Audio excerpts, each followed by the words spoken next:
তো জামানত বাজেয়াপ্ত পর্যন্ত হতে পারে, মানে আপনাকে নিয়ে একটা সে তো জামানা বাজেয়াপ্ত কে কার করতে পারে, শুরুতে দেখিয়েছি তো ফিরহাদ হাকিমের এই প্রিয় নেত্রীর ইয়ে নিয়ে সিদ্দিকা বেগমকে আমার এগেনস্টে প্রার্থী করেছিল। আমি তো তখন দল খুলিনি, একটা টেবিল চিহ্ন নিয়ে দাঁড়িয়েছিলাম। আমি ভোট পেয়েছিলাম ৭৪,২১০।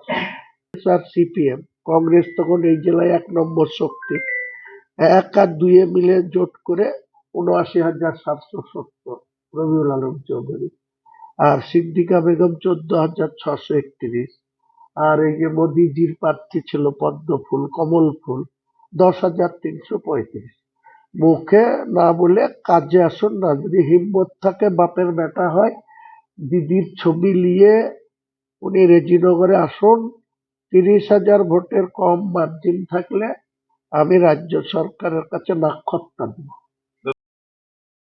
আরও আপডেট পেতে সাবস্ক্রাইব করুন বিডি নিউজ।